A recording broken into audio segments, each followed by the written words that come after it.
Sobat Armory dimanapun kalian berada, kembali kita di channel Koni Black Box bersama Ibu Koni Rakundin Bakri.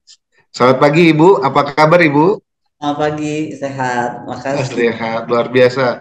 Ini lagi seru nih Bu tentang Al Zaitun Ibu ya. Saya izin menggambarkan tentang fenomena Al Zaitun ini Bu ya. Pada 20 Juni 2023 yang lalu, pendiri-pendiri Mahat Al Zaitun, Prof. Dr. Sheikh Panji Gumilang, siap memberikan nama kapal keempat yang sedang dibangun di galangan kapal PT Pelabuhan Samudra Biru Mangun Kencana. Galangan kapal ini berada di bawah Lembaga Kemakmuran Masjid LKM Rahmatan Lil Alamin yang berlokasi di area Pondok Pesantren Al Zaitun, Kabupaten Indramayu, Jawa Barat. Nah, kapal yang disebut kapal Koni nanti ini dibuat setara dengan Bahtera Nabi Nuh yang memiliki panjang 158 meter, tinggi 50 meter, dan lebar 25 meter yang terdiri di 3 tingkat. Menurut dia, pembuatan kapal besar itu untuk mengingatkan masyarakat Indonesia bahwa dulu mereka berasal dari keturunan para pelaut hebat. Namun di sisi lainnya, pondok pesantren Al Zaitun juga memiliki sejumlah kontroversi. Tidak kurang mendapat perhatian dari MUI, sejumlah ormas keagamaan, dan sekarang makin ramai dibicarakan. Jadi Bu Koni, apa sebenarnya yang diusulkan ke Ibu nih dari Al Zaitun ini, Bu? Oke, pertama saya agak luruskan sedikit ya. Jadi Al Zaitun itu rencananya membuat 3 kapal, ya Ya, kan? Kapal pertama itu yang 150-an meter itu sudah dibuat, sedang dalam proses pembuatan. siap. Namanya kalau tidak salah itu nama istri beliau, kalau tidak salah ya. Oh, iya, iya, Bu. Kemudian kapal kedua itu yang disampaikan tadi panjangnya sekitar 158 meter. Artinya itu mungkin lebih kurang segede frigate ya. Kalau aku bilang sih, kalau kita mau gambarkan tuh kira-kira segede frigate lah. Itu akan Ya, diberi nama Ratu Kali Nyamat. Jadi yang selesai itu udah yang sedang dalam proses kapal satu, lalu akan kapal dua yang kapal namanya satu. Ratu Kali Nyamat, Iya. dan beliau menyatakan akan membuat kapal ketiga sebesar Bahtera Nabi Nuh dan akan diberikan nama Konit Mhm. Bakri. Nah, saya itu kan Wih, nggak, saya tidak iya, iya, Syekh Panji Gumilang, saya belum pernah bertemu dengan Syekh Panji Gumilang, saya belum pernah berkomunikasi iya, dengan Syekh Panji Gumilang. iya. Waktu saya ditelepon banyak wartawan terkait itu, kemudian saya membuka surat terbuka karena buat saya ada 2 hal. Pertama, saya salut kepada beliau karena ini intinya beliau itu ingin mewujudkan apa ekonomi biru Indonesia. Dan kalau bicara kapal Nabi Nuh, saya tuh baca di Quran nggak ketemu ukurannya. Tapi kalau saya baca di Injil, itu kira-kira kalau dikalkulasikan sekarang panjangnya tuh 365 meter. Jadi kira-kira sebesar kapal Oke. Induk. Sebesar kapal Iya, Induk iya, lah. iya, Kalau iya. kita bicara segitu ya, kalau kapal sepanjang itu. Nah, Iya. jadi saya langsung membuat surat terbuka, bilang terima kasih, sangat menghargai prinsip beliau itu. Jadi itu yang terjadi dan kemudian akhirnya karena surat terbuka saya, sekretaris beliau sudah menghubungi saya dan Syekh Panji Gumilang juga sedang menunggu kedatangan saya ke Al Zaitun. Tapi kebetulan saya belum bisa datang karena saya tuh jadwalnya, aduh, penuh sekali gitu. Tapi yang penting komunikasi sudah terbuka dan surat resmi juga tentang itu sudah disampaikan kepada saya gitu. Intinya saya cuma menyampaikan bahwa banyak nama besar yang bisa kita angkat. Misalnya saja dari era abad keempat ada Sultanah Aceh namanya Putri Mayang Seludong. Karena dialah yang melahirkan kerajaan-kerajaan Aceh termasuk Perolak itu kerajaan maritim. Lalu ada Admiral atau Laksamana Maharani, bukan Malahayati ya, saya garis bawahi lagi. Maharani, ini beda zaman, beda waktu, beda nama. Karena saya tiba-tiba dimarahin orang, salah nama tuh Bu. Enggak, memang ada namanya Laksamana Maharani yang dalam usia 21 tahun telah menjadi panglima perang lautnya Sultan, saya lupa namanya ya, Sultan Aceh pada abad 11 itu. Kemudian sebenarnya apa signifikansi dari pembuatan kapal seukuran Bahtera Nabi Nuh ini atas nama Ibu ini? Menurut saya sih Al Zaitun itu yang paling penting, kita harus apresiasi ya. Mhm. Dia itu Oke. bertekad mewujudkan apa yang dinyatakan Presiden Jokowi dari 2014. mewujudkan negara poros maritim dunia. Dan beliau mewujudkannya dalam aspek ekonomi. Kita tahu lah kalau kita baca Al-Zaitun, Al-Zaitun ini kan juga sebuah pesantren yang kalau saya baca ya, sekali lagi saya belum pernah ke sana, belum pernah bertemu dengan pemimpin dan apapun pengurusnya. Al-Zaitun ini adalah sebuah pesantren yang juga mandiri, jadi dia tuh bisnisnya juga sangat kuat. Jadi bisa Anda bayangkan, sekarang dia sudah bisa bikin kapal sepanjang 158 meter katanya ya, galangannya. Artinya itu lebih besar dari KRI Bung Karno yang kemarin kita launching, itu Corvette. Corvette kita itu 72 meter, galangannya di Lampung. Nah, jadi kan artinya 2 kali kemampuan Corvette-nya Bung Karno gitu kan. Kalau untuk saya, yang penting beliau itu, dan saya berharap malah pesantren lain, gereja-gereja, pura-pura, kelenteng-kelenteng, kalau perlu yang punya area laut ya kan atau pesisir, itu malah mengikuti langkah beliau. Karena kan ada konkret yang dia buat. Jadi gini loh, beda antara visi tanpa kata-kata sama dari visi dengan konkret dilakukan gitu loh. Jadi menurut saya beliau itu ingin mewujudkan kembali ekonomi biru, kejayaan maritim Nusantara kita. Bagaimana juga ingin yang paling penting ya, yang beliau ingin wujudkan menurut saya itu keberdikarian gitu loh. Keberdikarian karena tidak mudah memiliki kemampuan skill galangan kapal raksasa gitu. Dan langkah keberdikarian inilah yang kita harus kemudian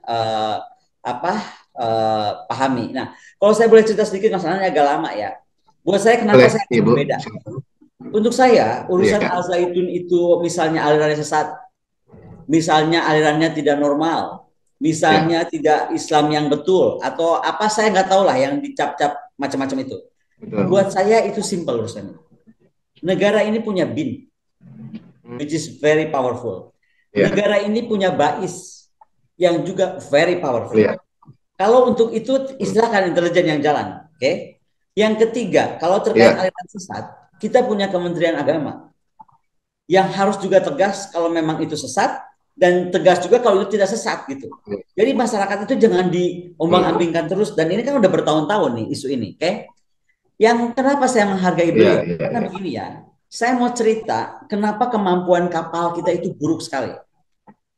Saya udah cerita panjang kali lebar tentang Ratu Kalinyamat, betul nggak? Bagaimana Ratu Kalinyamat setiap tahun bisa mampu memproduksi kapal, baik kapal dagang, kapal perang. Sekarang saya mau cerita kenapa kemampuan kapal membangun kapal bangsa Indonesia itu hilang. Ya, kalau kita mau mundur ke abad 15, ke era kerajaan Goa. Jadi gini loh, tahu pinisi kan? Oke? Pinisi itu dibuat di Dira.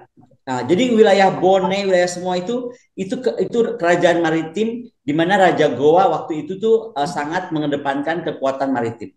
Jadi dia tuh menjadi di puncak kekuasaannya waktu itu membangun namanya siapa ya? Raja Goa ke-9. Namanya kalau nggak salah Karaeng Tumparisi Kalona, kalau nggak salah namanya ya. Kemudian disusul juga Raja Goa ke-16 Sultan Hasanuddin. Nah, bagaimana dia tuh membangun kebudayaan besar maritim, which is Maritime Great Traditions.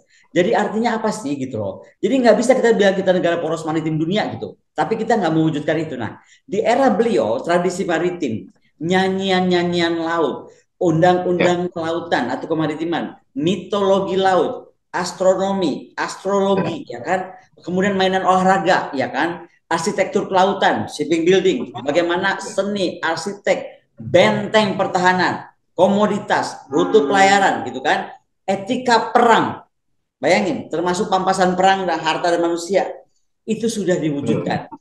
Dan saya nggak cuma bicara soal Sultan Hasanuddin ataupun Karaing, tapi bicara misalnya Aceh.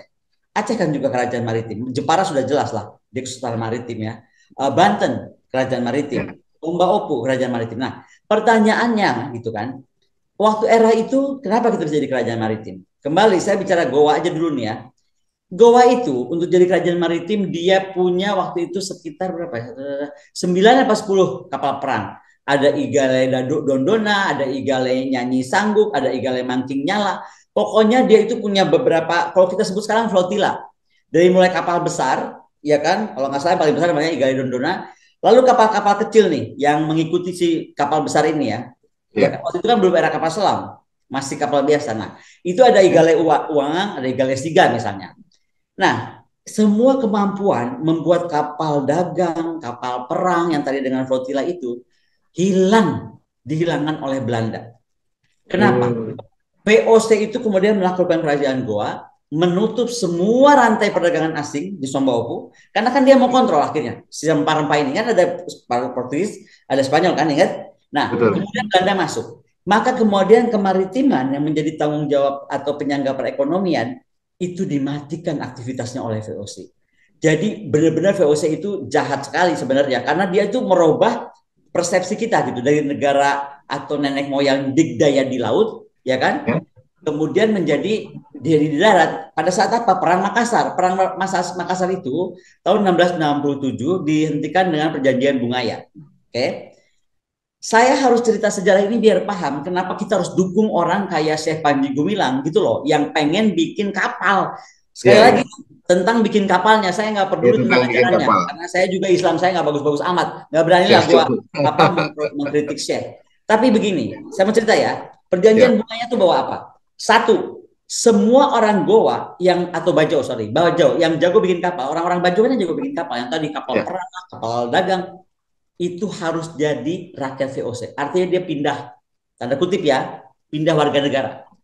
Oke. Kemudian Raja Gowa disuruh memberhentikan rakyatnya untuk pindah dari pesisir ke pedalaman. Nah, coba dari orientasi negara maritim atau kesultanan maritim, dia harus mundur 10 mil jadi kerajaan daratan. Rakyat Goa itu boleh berlayar dengan izin VOC. Pernah aja nggak VOC itu? Laut-laut ya, kita gitu kan. Jadi rakyat itu dibatasi bergeraknya. Oke. Yang kemudian hmm, lagi tonase kapal ini yang paling penting. Dari tonase kapal yang bisa puluhan hampir seratusan ton, ya kan? Itu harus ya. dibatasi ke kemudian 30 dan 10 ton. Makanya Hmm, kita tuh nggak punya kekuatan maritim lagi, tapi maritim besar, tapi hanya punya kekuatan pesisir. Beda dong. Pesisir itu cuma betul. bisa 3 mil laut lah, kira-kira gitu deh. Kalau mau Ya, digambarkan, ya. ya kan? Bangsanya ke-12, apalagi ke 200 mil laut, apalagi melampaui 200 mil laut, itu dihilangkan di benak semua rakyat Indonesia di era sejak era kerajaan maritim-maritim kita, terutama era Goa.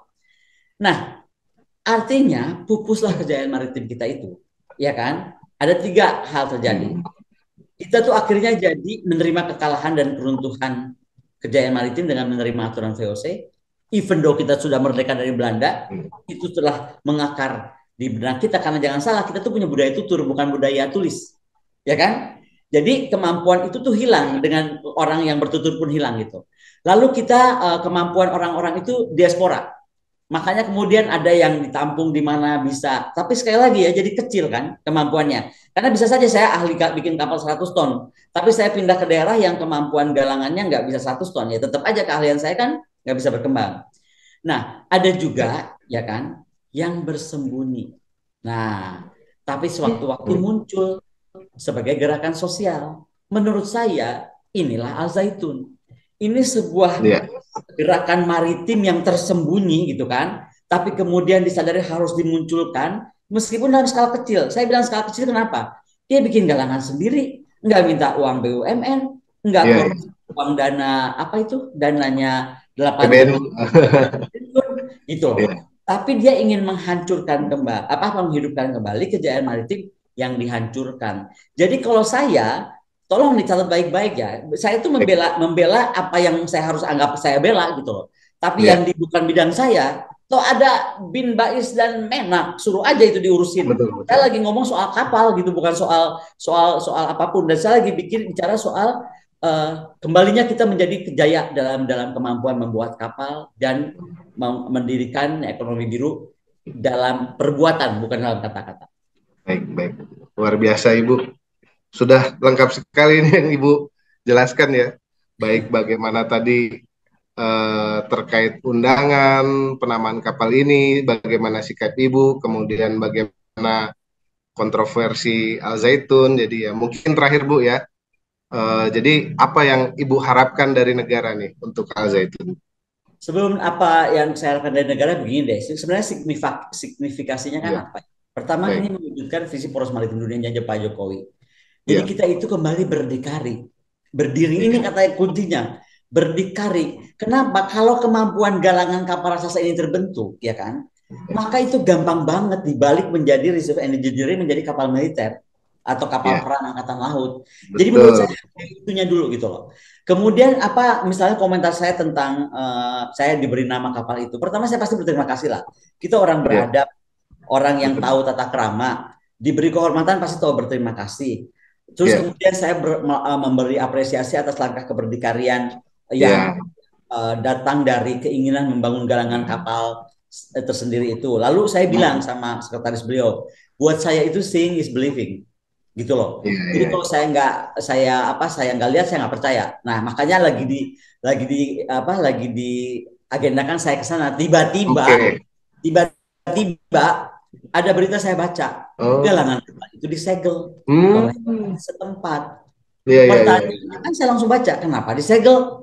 Dia Hmm, tidak punya izin. Nah, ini saya mau menjawab pertanyaan Panang tadi.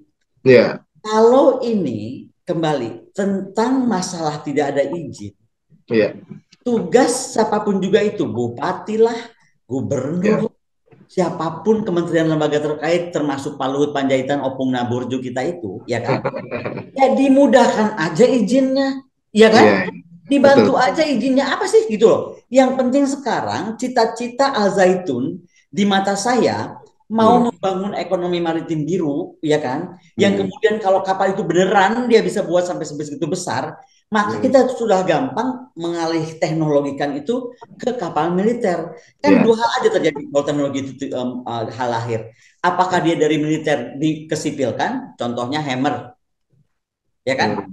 Hammer itu Ya, kan sebenarnya kan apa sih kendaraan tempur, kendaraan betul. marin, kendaraan tentara, ya kan? Ya, ya. Tetapi kemudian disipilkan, jadi gaya lah kita gitu kan. Nah, sekarang bisa juga dibalik dari yang sipil itu dikemiliterkan, banyak lah bisa terjadi. Kita bisa bicara itulah Hmm, dari aspek industri ya, pertahanan. Jadi kan macam-macam kan, bisa reverse engineering, bisa ini, bisa itu. Nah, jadi ya, buat saya yang dilakukan Zaitun itu bukan cuma cita-cita, bukan cuma visi, itu betul. kita buat. Dan itu kita harus apresiasi kepada Syekh Panji Gumilang, kepada seluruh pengurus Zaitun. Maka sekarang saya minta dengan hormat, kabupaten kah, Pemda kah, Pemprov kah, Ya, ataupun siapapun, tolonglah kita ini bicara tentang keberdekaan maritim. Kita itu harus mendukung nawacitanya Presiden Jokowi yang katanya kita harus dua samudra. Dua samudra itu nggak mungkin pakai kapal kecil. Kapal betul. 72 meter juga masuk ke laut lepas mah gampang itu hancur lebur. Betul nggak? Betul, betul, Bu. Jadi gimana kemampuan kapal besar itu yang kita harus ini. Nah, kalau ditanya tadi terakhir, apa Ibu harapkan dari negara? Ya, Jujur dan tegas itu aja lah.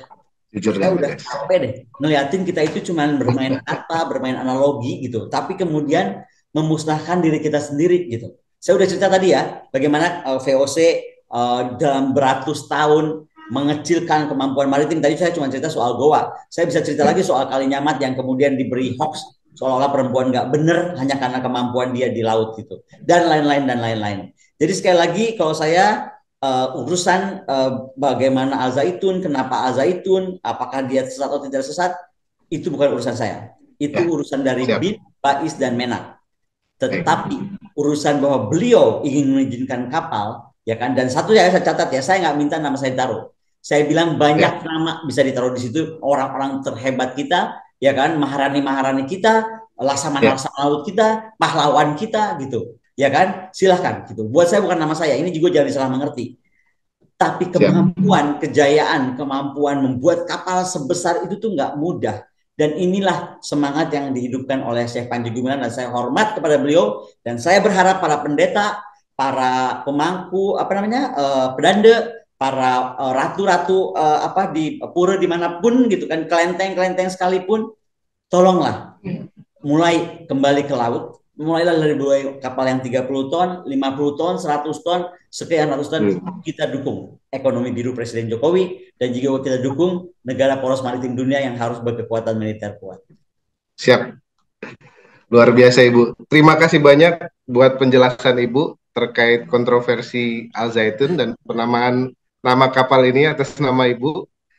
Ya, kita Sobat Armori, bagi Sobat Armori, bagaimana kelanjutan penamaan kapal Al Zaitun dan bagaimana ketegasan pemerintah terhadap kontroversi ini dan bagaimana juga Al Zaitun mewujudkan visinya untuk membangkitkan ekonomi kemaritiman. kita saksikan terus di dalam Konis Black Box selanjutnya bersama Armory Ribbon. Sampai jumpa di edisi selanjutnya. Terima kasih Bu Koni. Terima kasih. Terima kasih Bu.